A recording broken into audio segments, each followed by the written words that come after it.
वंदे पुरुषोत्तम। काजल को देखने के लिए पावना से एक डॉक्टर आने वाले हैं। भूपेश दा गाड़ी लेकर उन्हें लाने गए हैं। बहुत देर पहले गए हैं पर लौटे नहीं हैं। यह देखकर श्री ठाकुर जी ने पूछा, ओ प्यारी, भूपेश अब तक क्यों नहीं लौटा? डॉक्टर साहब आएंगे न? प्यारी दा नंदीला बोले, नहीं आने का कोई कारण नहीं है। यदि नहीं आते तो भूपेश दा लौट कर चले आते। श्री ठाकुर बोले, बात तो ठीक ही कहते हो। प्यारी दा बोले, डॉक्टर को नई बात कुछ कहने को नहीं है, फिर भी आपके संतोष के लिए बुलाना ही अच्छा है। पर काजल अब संपूर्ण रूप से संकट से मुक्त हैं। मास्टर साहेब शशि भूषण मित्र, डॉक्टर बाबा गोकुल चंद्र मंडल, कालिदा सिंह, जितेंद्र चट्टोपाध्याय ने सभी मिलकर जितेंद्र तथा मैंने भी अच्छी तरह देखा है और आपस में आलाप आलोचना भी की है। श्री ठाकुर जी बोले, मैं सोचता हूं कि किसी काम में थोड़ी भी त्रुटि नहीं रहे। जैसे जब किसी काम के संबंध में मन में यह विचार आता है कि अमुक काम करना चाहिए, तभी उसे तत्क्षण करने की इच्छा होती है, अन्यथा मन कचोटता रहता है। जो कुछ करना संभव है उसमें यदि थोड़ी भी कमी रहती है तो मुझे अच्छा नहीं लगता है। अनेकों यह सोचते हैं कि बेवजह मैं परेशान रहता हूँ, पर मैं सोचता हूँ अधिकतम न दोषाई, अर्थात अधिक सोचने करने में दोष क्या। मनुष्य का जीवन अज्ञता एवं अनिश्चयता से परिपूर्ण है, इसलिए विधि के मुताबिक जितना अधिक बंधन दिए जाएं उतना ही खुलने का भय कम रहता है। प्यारी दा बोले, जितना ही सोचा जाएगा उतना ही मनुष्य की बेचैनी बढ़ेगी, इसलिए जितना करना समीचीन है उतना ही करके भगवान पर निर्भर कर निश्चिंत हो रहना ही अच्छा है। श्री ठाकुर जी बोले, किंतु कर्तव्य के संबंध में बोध और ज्ञान सबका समान नहीं है। जिसका ज्ञान और दायित्व बोध जितना रहता है, कर्तव्य के संबंध में उसकी धारणा भी उतनी रहती है। जिसकी धारणा जितनी बढ़ती है उसको उतना ही करना समीचीन है। भगवान का एक और नाम विधि है। जितना विधि का भरण पूर्ण पालन करेंगे, एक वाक्य में विधि के मुताबिक जितना हम चलेंगे, हमारी निर्भरता भी त्रुटि रहित होगी एवं उस समय हम विहित फल के संबंध में निश्चित और निश्चिंत हो सकते हैं।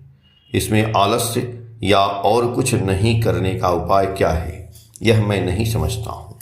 परम पिता की दया से दुनिया विधृत होकर के है, किंतु इस धृति में विहित कृति या कर्ण भी है, इसलिए कर्ण को छोड़कर धरण या धर्म नहीं होगा।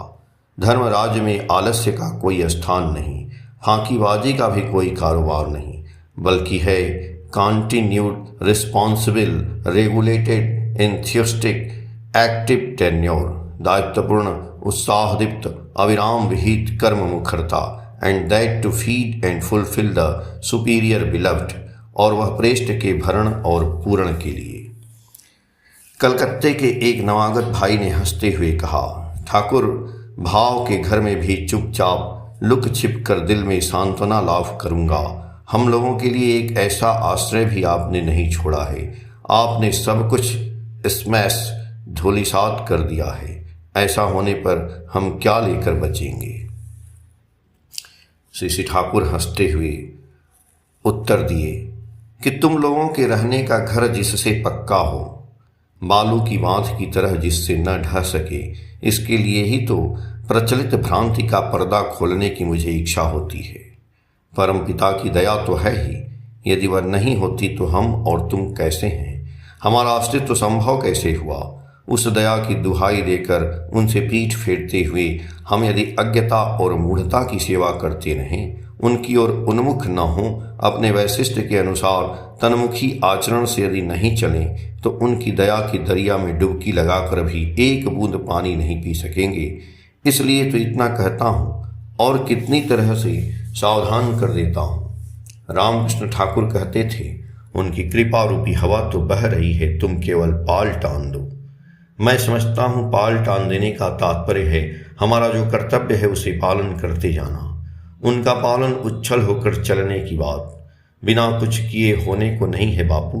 चाहे तुम जितना बड़ा विद्वान क्यों न हो और अपने बच्चों के प्रति जितना ही रहमदिल क्यों न हो रहो, यदि वह तुम्हारे प्रति उन्मुख न हो एवं विद्यार्जन के लिए जो कुछ करना है तुम्हारी बातों के मुताबिक वह नहीं करे, तो क्या तुम उसे विद्यादान कर सकते हो? तो समझो परम पिता अपनी अशेष भंडार को लेकर हमारे लिए कितना क्या कर सकते हैं। ग्राम के कुछ मुसलमान लोग मुंह बनाए हुए आश्रम प्रांगण में खड़े हैं। लोगों की उतनी भीड़ में भी श्री ठाकुर ने उनकी ओर लक्ष्य करके उनके उद्देश्य से ही दूर से प्रीतिपूर्ण गले के उच्च स्वर से पूछा, क्या रे, क्या तुम लोग कुछ कहना चाहते हो? श्री ठाकुर की प्रीति मधुर आत्मीय सुलभ आवाज सुनते ही उनमें जान आ गई। कुछ समय तक वे संकोच कर रहे थे कि बातें करें या नहीं। इतनी लोगों की भीड़ को चीरते हुए किस तरह श्री ठाकुर के निकट पहुंचकर अपने अभाव की बातें करें, इस बार उनके प्राण में प्राण आ गए। साहस बटोर कर वे आगे बढ़कर बोले, हमारे घर में सबके कपड़े लत्ते फट चुके हैं, यदि आप दें। श्री ठाकुर सस्नेह बोले, कितने लगेंगे?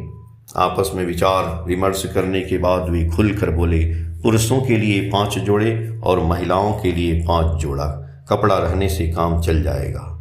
श्री ठाकुर ने अक्षय दापूत टुंडू से कहा, चेष्टा करके देखिए न।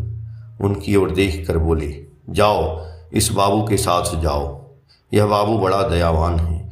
वे बड़े प्रसन्नचित्त से अक्षयदा के साथ चल दिए। श्री ठाकुर थोड़ी देर तक दूर क्षितिज की ओर देखते रहे। विश्व दुनिया के लिए उन्हें कितनी चिंताएं हैं, हम उस बात को क्या समझेंगे। हम चुपचाप बैठे हैं। बच्चे लोग आश्रम प्रांगण में आनंद से किल्लोल कर रहे हैं। हठात उस ओर नजर पड़ते ही श्री ठाकुर अपने आप बालक की तरह मधुर मुस्कान से मुस्कुराकर उनके मुख की मधुर मुस्कान की रेखा ने क्षण भर में उपस्थित लोगों को पुलकित कर दिया। श्री ठाकुर की तबीयत अच्छी नहीं है, उसके अलावा बहुत देर तक बातें करने से क्लांत हो पड़े हैं। यह विवेचना करते हुए प्यारीदा उनके हाथ पांव दबाने लगे। श्री ठाकुर बोले, सुना है हमारे देश में पहले 64 कलाओं की चर्चा होती थी। देह, हाथ पांव दबाने का कौशल भी उन 64 कलाओं में अन्यतम है। उस समय जीवन के सभी विभागों के लिए सदा गवेषणा और अनुशीलन होता रहता था। ऐसी चेष्टा रहती थी कि जीवन की हर दिशा को इतना उन्नत बनाया जाए जिससे जीवन को सुखी बनाया जा सके। आज ऐसी उन्नतमुखी चेष्टा कम ही देखी जाती है। यह धर्म का एक अविच्छेद अंग है। धर्म का अर्थ ही है धारण पालनी विधि की परिचर्या।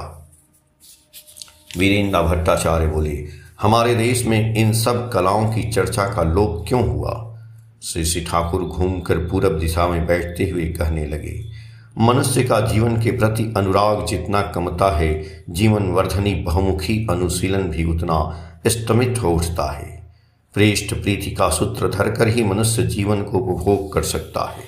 जब जाति के जीवन में ऐसा श्रेय अनुराग मुख्य होने की बजाय कतिपय नेतिवाचक भावना प्रधान हो जाती है, तब मनुष्य की कर्म शक्ति पंगु हो जाती है।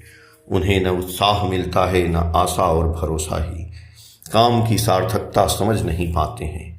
शंकर का मायावाद क्या चीज है यह मैं अच्छी तरह नहीं जानता हूँ। जितना उनके बारे में सुन चुका हूँ उससे अच्छी तरह समझ भी नहीं पाया हूँ, किंतु उससे देश को कोई खास लाभ पहुँचा है ऐसा मुझे विश्वास नहीं है।